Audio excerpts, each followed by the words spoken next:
Thank you, Majid, and thank you, Joanna, for having proposed me to host this first talk with Brett Wilson's today.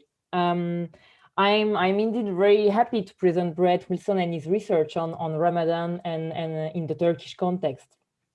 Brett Wilson is an associate professor at the Central European University in Vienna now. He especially teaches at the Department of History and is also the director of the Center for Eastern Mediterranean Studies in the same university. His area of research is the late Ottoman and modern Turkish history, more specifically from the perspective of religious, intellectual, and global history. Among his main research interests, we can mention religious modernism, Sufism, and state relation with religious institutions, but also print culture and literature focusing on religious topics. Brett Wilson works mostly on Arabic, Ottoman, and Turkish language sources, and is particularly interested in issues of translation and of the Quran's translation especially. His first book was indeed entitled Translating the Quran in an Age of Nationalism, Print Culture, and Modern Islam in Turkey, and was published by Oxford University Press in 2014. In this book, in this book, he investigates how and why Muslim intellectuals and statesmen aim to create an official Turkish translation of the Quran and how they conceive this work as a milestone for the nation and for religious reform. More generally, Brett Wilson is also interested in the role in the Turkish society of Islam, and he focuses on topics such as intellectual history, Orthodox and heterodox Islam, or gender studies. In a current research, he also examines religious modernism and explores secularizing reform in the global context of progressive reforms during the interwar period. And for today's talk, he will talk about specific aspects of Islam, the Ramadan, and more precisely, the optional Ramadan fast. His talk is entitled The Optional Ramadan Fast, From Early Commentaries to Modern Translation. And we are again very happy and eager to listen him today. Thank you very much, and the floor is yours. Thank you very much, Aylin. I want to thank Johanna and Majid for inviting me to speak, and to Aylin for this very nice introduction. I've been working on Sufism-related issues for the last few years, and it's nice to try to flex my Quranic studies muscles again, if they still exist. But in any case, the title of the talk is perhaps a provocative one, and it might be associated with figures like this, Habib Bourguiba, or other modernists who have challenged the requirement to fast in various ways over history. And I want to start off by saying that I really don't come from that perspective at all. And part of what I want to show in the talk is that actually debates about optional fasting have a very long history, and not just from one ideological or theological or sectarian perspective. Actually, they're quite interesting in their diversity and where they appear. And so today, what I want to do is I want to use this case, which is a debate over optional fasting with regard to one particular Quranic verse, to open up some bigger questions that hopefully we can discuss afterward. One of them is perhaps an even more provocative question: does the text matter at all? And you'll see why I'm asking this question when we get to the end, I think, I hope. I'll do my best to get you there. Another thing I want to bring up is the issue of historical context in the vis-a-vis Quranic interpretation, in that much of the time when we talk about Quranic interpretation or tafsir, historical context is not given a place of primacy. And there is a kind of world of its own in which tafsir conversations happen, sometimes ahistorical, sometimes people make links to actual historical context, but sometimes it's difficult to do so for various reasons. But in this case, I'm going to kind of emphasize and focus on how a particular medieval debate became reignited and changed in various ways in a particular historical context in which we can very clearly point to different actors and how they were related to various factions, politics, current events, etc. Okay, so I hope to get you there. Let's see if we can do it. So the verse itself is Quran 2:184. This is Surah Al-Baqarah. And I put a translation here on the left and the original on the right for you there. On the left, I've also marked what is perhaps the most important and controversial bit about this, because this verse has been a source of debate for centuries. In the early commentaries, there's very little agreement on it, and it continues until very recent times for reasons that I will try to explain to you now. Now, how does this manifest itself? Well, one way it manifests itself is in translations, because actually for virtually every medieval or early modern position that was taken on this verse, there is a modern translation that projects that interpretation into the translation. Okay, so for example, if we look at English translations, you'll see here a Arbery, and for those who are able to fast. Okay, Pickthall, for those who can afford it, there is a ransom, meaning to afford the ransom, the fidya. Yusuf Ali, for those who can do it with hardship. Muhammad Ali, for those who find it extremely hard, may affect redemption. Shakir, and those who are not able to do it may affect a redemption. Okay, so we see in just 5 examples, very different meanings applied to a single verse. And with regard to what ostensibly is one of the major ritual requirements of Islam, you can see why this verse is very important and has been debated quite a lot. Now, for the Arabists among you, I've underlined here the key phrase, وَعَلَى الَّذِينَ يُؤْتِكُونَهُ فِدْيَةٌ طَعَامُ مِسْكِينٍ.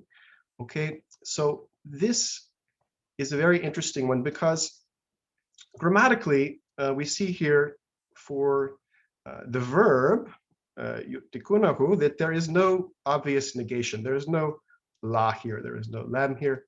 There's nothing here that would say that it's a negation. So the question has been, how can it be that there's no negation there? Should it be read in a positive sense or in a negative sense? So in translation, those who are able to do it, or the complete opposite, those who are not able to do it. And what's very interesting, of course, is that interpreters have fallen on both sides of the question, interpreting this for many, many centuries. Okay, so let's go forward just a bit. So the debate about this then refers to the issue of fasting. Okay, so I'm not sure I explained the first part well. Let me just go back for 1 second. So this is a verse about fasting very clearly, but the question of whether or not it's about Ramadan fasting is also very interesting. So we get here this part. Are we talking about people who are able to fast or not able to fast, and so forth? Okay, we get down here to 2:185. And we see this is the verse that is typically understood to be the verse that officially proclaims Ramadan, the month of fasting. It comes immediately after the verse that I've just showed you, okay? And what you also see that's interesting is that it repeats some parts of the previous verse, namely the one that I've highlighted in the middle. Any of you be sick, or if you be on a journey, then a number of other days, okay? So some interpreters see this as negating the previous verse, and others see it as not negating the previous verse, right? So you have these two verses side by side talking about fasting with a bit of repetition, one of which mentions an option to feed a poor person instead of fasting, the other, which does not, okay? So I hope that's clear so far. Now, here's where it starts to get interesting. What is the debate about? Okay, I mentioned this. Does it mean to be able, to be unable? Number 3, does it mean to be able or unable to do what exactly? Does it mean to be able to fast, or to pay the fidya, or to do something else? Right? Question 4, is the verse abrogated or not? So many interpreters see 2:185 as abrogating that previous verse. Okay. Now, however, this is going to create some problems for us, which I'll show you below. 5, does the verse 2:184 refer to Ramadan or a pre-Ramadan fast? You see people taking positions on both sides. And 6, does it present an option to fast or to feed the poor? Okay, so part of the debate centers around this actual verb in the text, this Arabic verb, which is seems to be in the 4th form. And interestingly, the Quran contains no other usages of this verb in form 4, which means that there's no possibility of comparing this usage with other usages in the Quran. So, or interpreting the book by the book, as it's said sometimes in tafsir studies. But the Quran does contain a number of other forms of this root. For example, here meaning strength or ability, 2:286. Here meaning, again, to have power or to have ability, because here we have la takata, right? So suggesting that takata does mean power or ability. And then in 3:180, we see form 5, which means to place something around the neck, literally, which is also thought to mean to make something hard, to make something difficult, to make something unbearable. And the use of this particular meaning, form 5, as applied to form 4, has been one of the attempts to wrestle with the meaning of the text. Okay, so I hope that I'm explaining this well. I know that this is very technical. So if something is unclear, I will be happy to clarify at any point. Okay, let me say first of all that the problem here is, of course, what meaning one thinks should be in the text or one reads in the text. And if we go to the very earliest interpreters to see what they say, we start to get the idea that they did not accept the apparent meaning of the text that is actually there, right? Now, why do I say that? I say that because we see the early interpreters using all kinds of maneuvers and techniques to make that word say something that it doesn't say, okay? And I'll show you what I mean exactly. So, for example, Ibn Abbas is reported to have read this, as I mentioned before, in the 5th form, to take on hardship, to endure, to bear. So this would mean that you could read the verse as saying, those who are able to fast only with hardship, only with great hardship. And he thought that this could refer only to a certain class of people, being the elderly and the sick people who have no chance of recovery. Therefore, they couldn't recover and make up for the fasting later, as other people could, for example. And he also considered several other possibilities in this regard, according to his disciples and people who recorded what he said. Now, what's very interesting is that many well-known interpreters completely rejected what he did. Al-Qurtubi said that this interpretation is invalid and preposterous.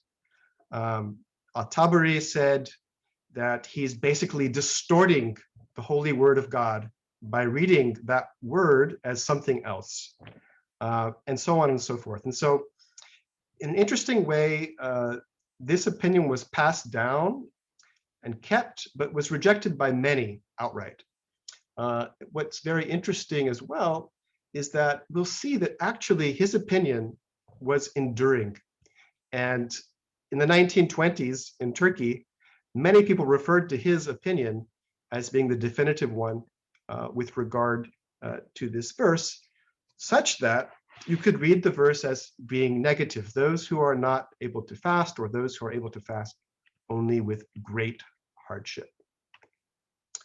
Okay, now there's a Basran school of interpretation, which is referred to by Al-Farra and others, who they saw the problem very clearly, and they understood, or they thought, that the verb meant to be able to, right? They did not want to inject a negation of the verb. So what they did instead was to say that the article on the end of the verb meant something else. So it doesn't mean to be able to fast and not to fast. It means to be able to fast, it means to be able to pay the fidya, which is mentioned just after it in the verse. I think I should have somehow left the verse up here for you to look at as I talk about this. I know it's a bit confusing. Okay, but there's a big grammatical problem here, of course, that fidya is a feminine noun, and this article on the end, who, is masculine. So this was not widely accepted, but as I mentioned before, it finds representation in a modern translation. Namely, Marmaduke Pickthall interpreted the verse exactly like this. All right, so then back to Al-Qurtubi, who called Ibn Abbas preposterous and invalid. Well, he uses a technique called ellipsis to deal with this issue of ability. So he sees that yutikunuhu is in the positive. So what do you do to make it negative? Well, he places it in the past.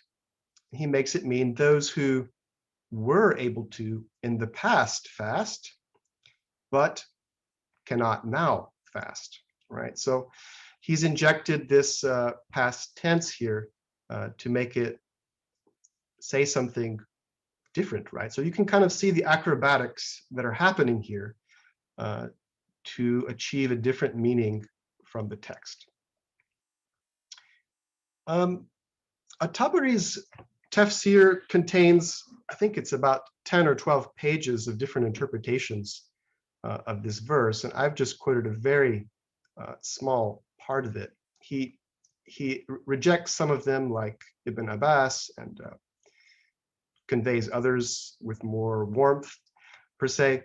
But he does transmit the tradition that this fast could have been a different fast, a pre-Ramadan fast that the companions of Muhammad performed before Ramadan was made obligatory, and that was optional, right? And you see here, whoever could do it, and he uses the same verb here, tawaka here, among the residents fasted it if they wanted to, and if they wanted to, they broke it, and they compensated by feeding a poor person for each day of not fasting.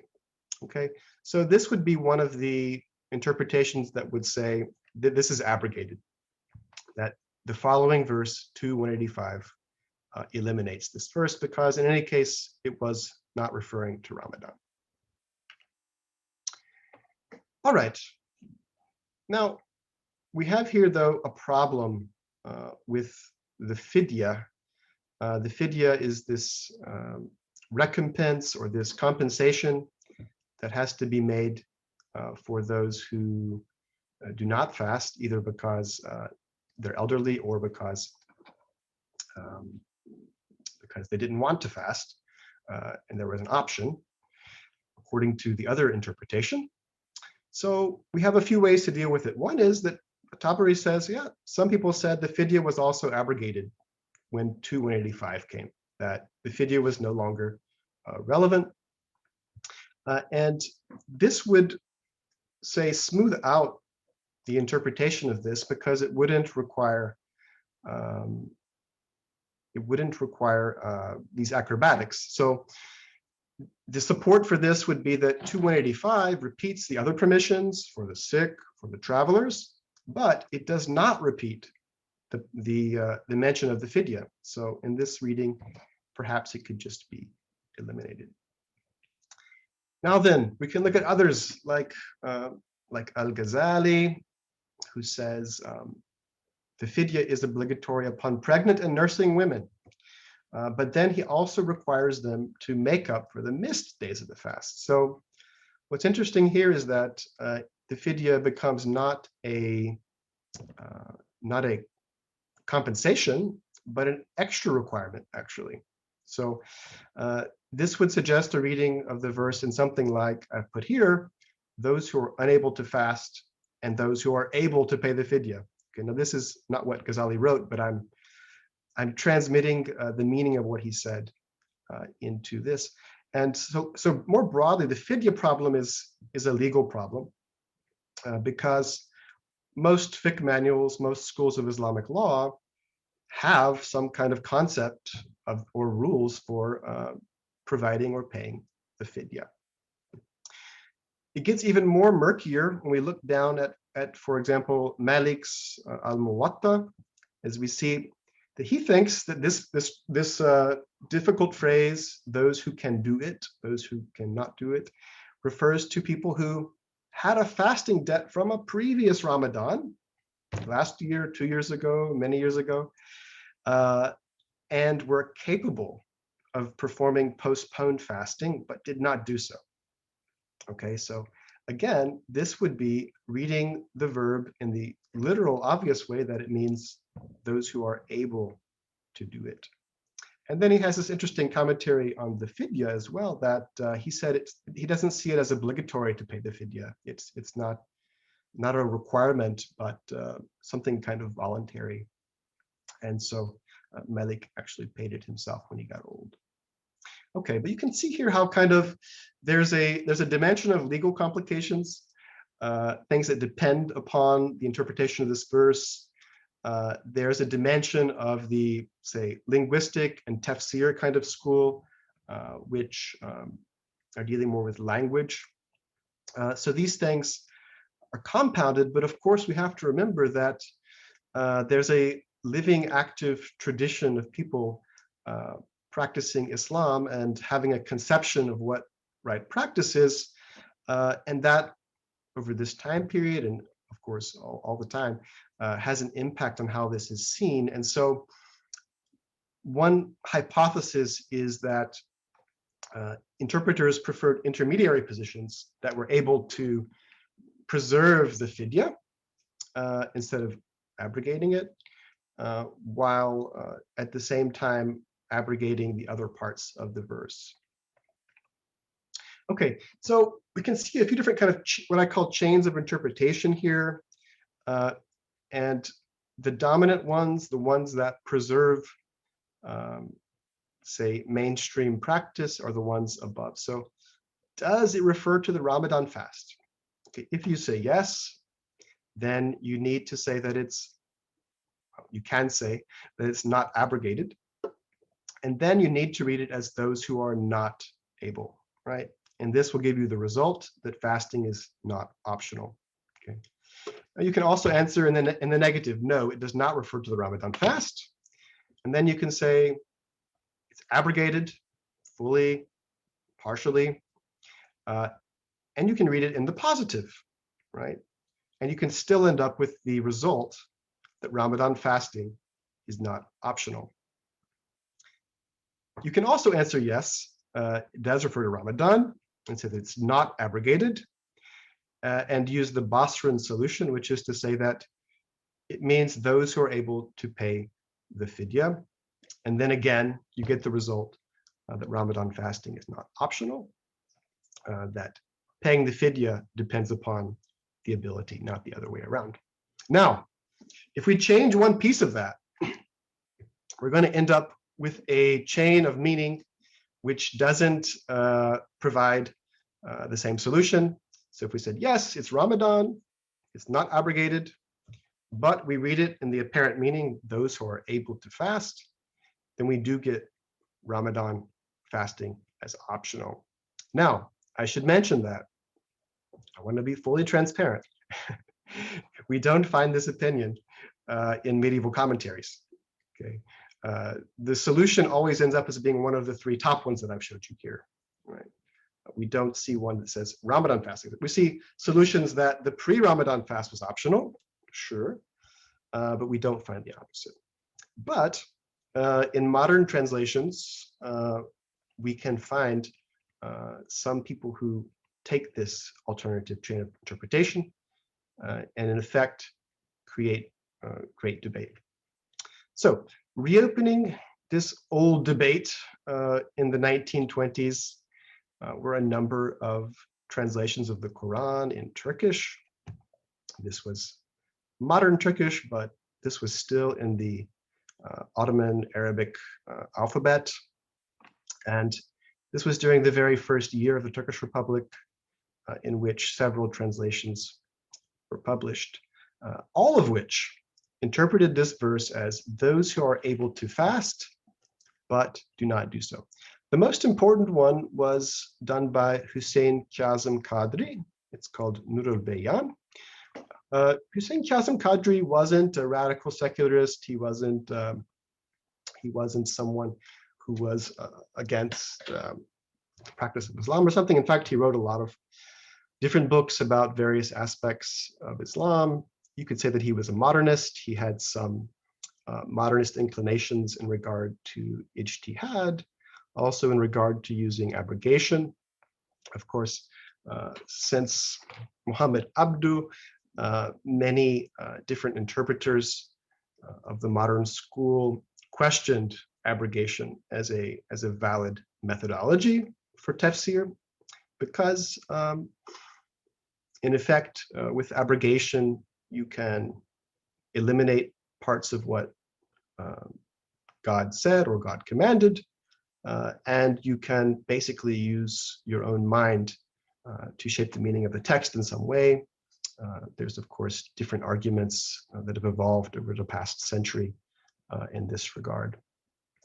And Hüseyin Kazım Kadri, like many of these translators, said that they would refer to tafsirs for their translations, but that they did not want the language of the Quran to be distorted by the meanings in tafsir. So they wanted to go straight to language. They didn't want to be, say, mediated by medieval commentaries. So he translated the verse, those who are capable but do not fast need to give a redemption for every day. Okay. Now, I should also add that Hüseyin Kazım Kadri did not think that Ramadan fasting was optional. He did not think that. Although, because of his translation, several people, a number of people, intellectuals, writers, etc., read it and concluded that fasting was optional. One of them was the gentleman whose picture you see here on the right side of the screen, a poet named Süleyman Nazif, who's a very well-known figure. And he says, there's some pretty clear evidence in the text that it's optional fasting, and that is that it says, well, it's better for you if you fast, right?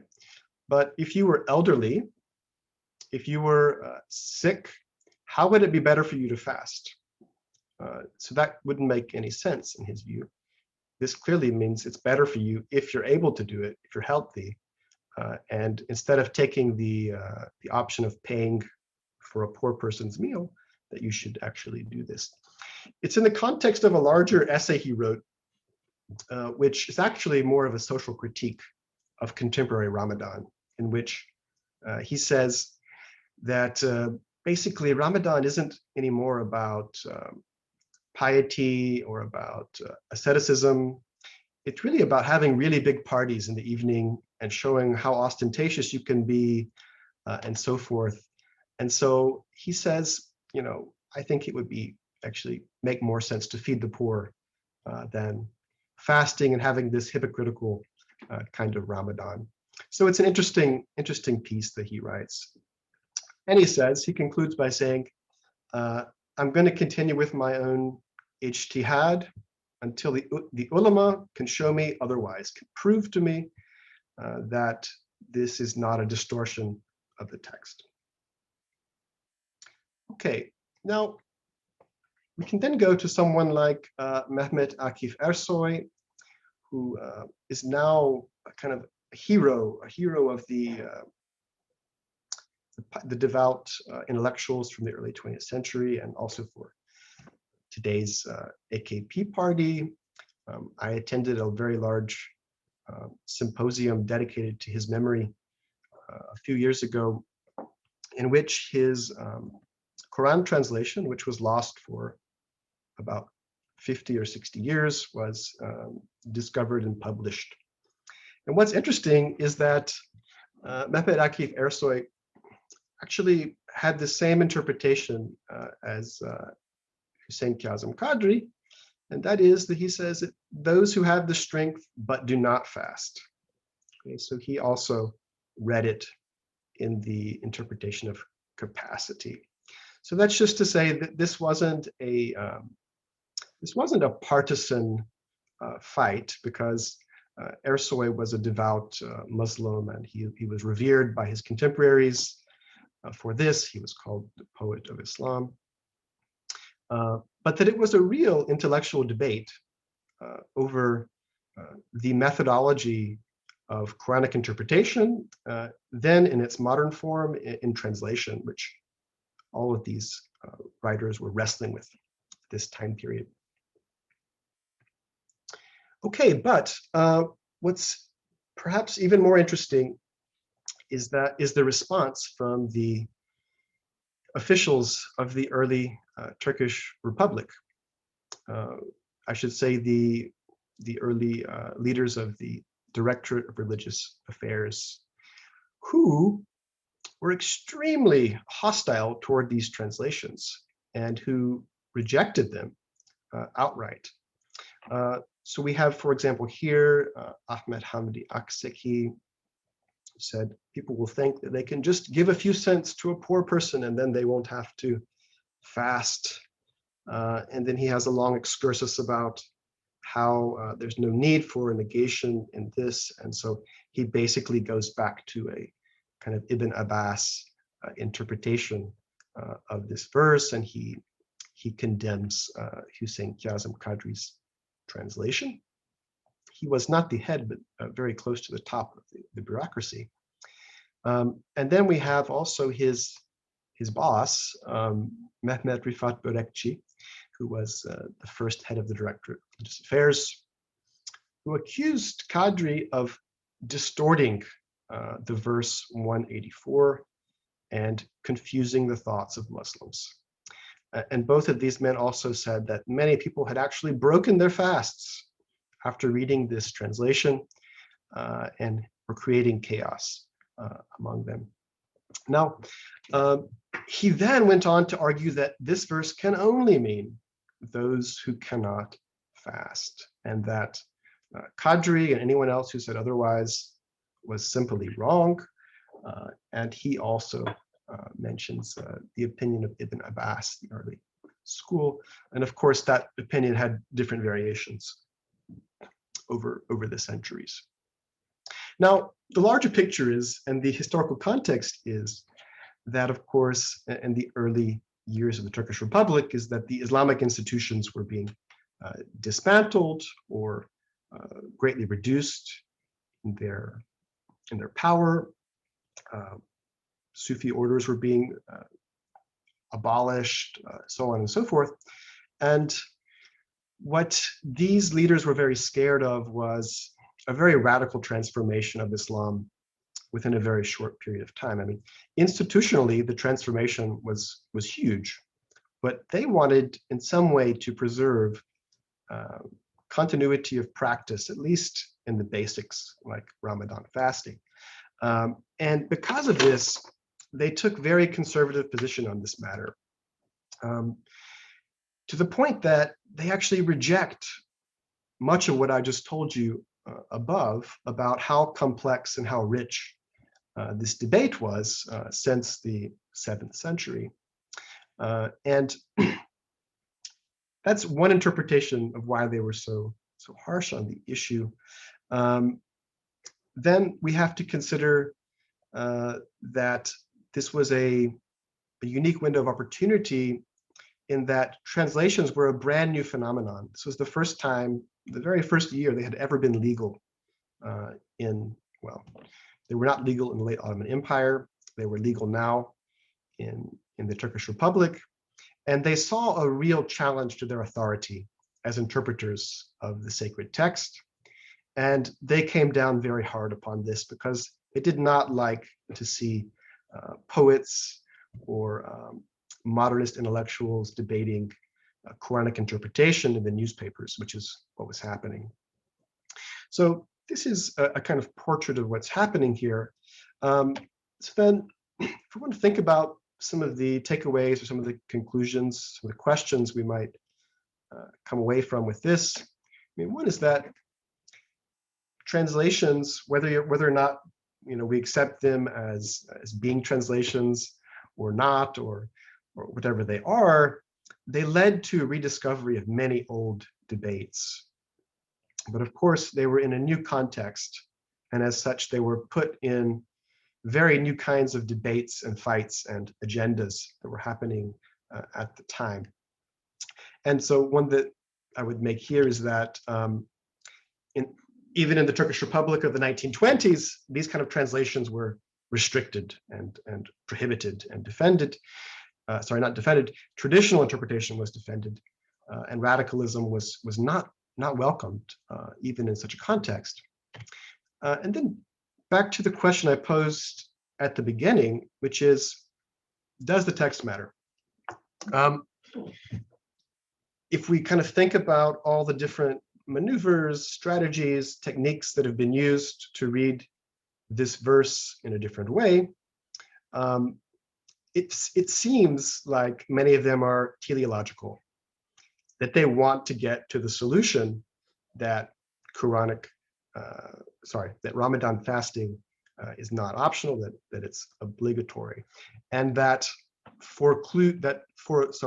prevents other kind of outcomes or other kind of interpretive choices, and leads to a lot of, as I like to say, acrobatics, interpretive acrobatics here.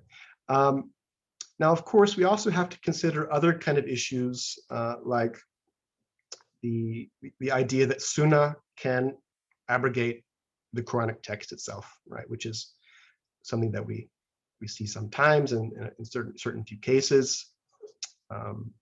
How do we put how do we put limits on what kind of techniques or methodologies can be used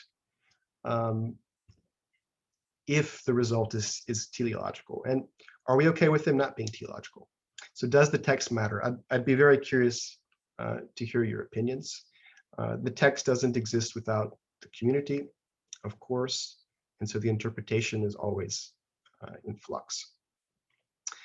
And finally, I want to make a brief statement that this modern public sphere context for Quranic interpretation has really different outcomes. On the one hand, because this debate is in the open, It means that many people can participate.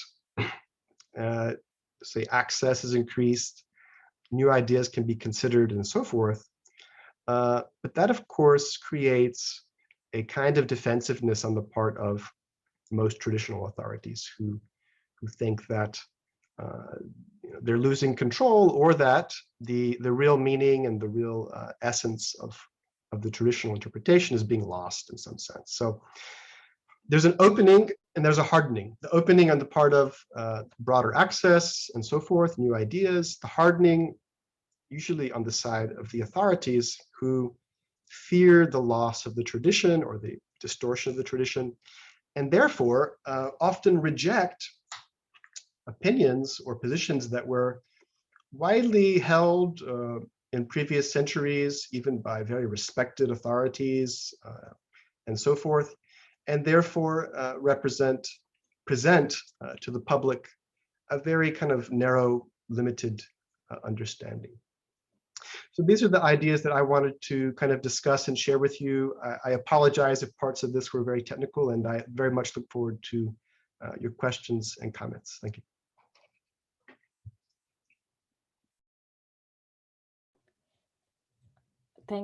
Thank you very much, Brett, for this talk, which was very interesting.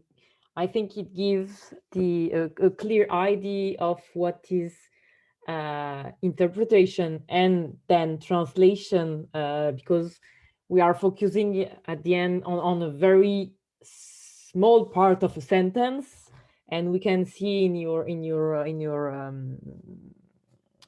presentation that there are actually so many and so different ways to interpret and to translate it, that it came to be a very big issue in the end. So it's I think that it's a really challenging presentation to show the importance of interpretation and of translation for the Turkish part especially.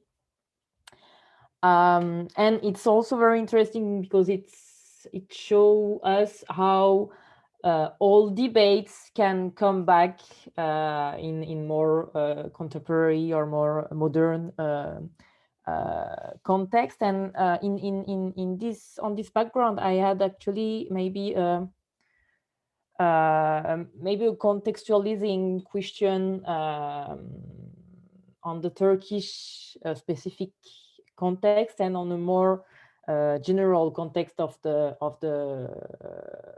Islamic world in the 1920s, because you showed us that we have in Turkey, in the very beginning of the Republic, different translations which are done because it begins to be authorized by the new context of the Republic. And I was wondering if in the very same period of the mid-1920s, we had the same debate in other contexts than the Turkish one. So in let's say in Egypt or in other part of the Muslim world, in the context of the modernization or the modernism and the Reformation, maybe. If you have any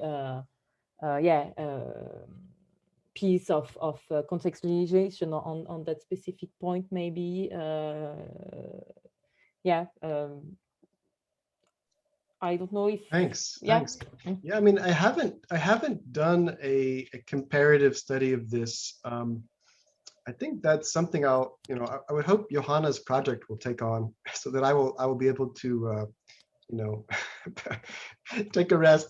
Of course, I mean, this is a period in which all kinds of things are being questioned and so forth. But it's interesting that in Turkey, there was a different kind of radicalism that was possible because of the regime's approach and orientation. We don't see many other radical reforms in that way in other places, but even in Turkey, as I tried to show, you couldn't publish what you wanted and say, offer a really revolutionary interpretation of the Quran. there was still a control by the religious hierarchy over what you were saying, which was backed up by the, by the regime of what would be eventually a secularist regime, and so forth. I haven't seen as many debates on this in other contexts, but I would kind of ask the audience, maybe even here would be a great place. If anyone else knows about similar debates, I would be very interesting to learn about them. Yeah, thank you. Yeah, because it's clear that Turkey in the 1920s is maybe a very specific case in the Muslim world. So it would be maybe if other people have any comments maybe on that aspect, it could be interesting to debate on it. But just a last point before giving the floor to the other participants. You mentioned in the conclusion that the interpretations need the communities to exist in a way, because here we are on the text, on written interpretations, but in the practice, do we have any clues on the ways the people in Turkey, especially for that specific context, finally, which of the interpretation is the most used on the everyday practice of maybe Sunni Islam in the Turkish context in the early Republic? And maybe we can also ask if we can see an evolution in the main used interpretation in the practical form of the Ramadan in Turkey. Do you have also any points on that? Yeah. Yeah, that's a really good question. So it's pretty clear what happens is after these authorities condemn that interpretation, and then there's another really important commentary written by El-Malalı in the 30s, which also takes a traditional position that it means those who cannot fast, it means the elderly, that virtually every translation after that and commentary takes that position.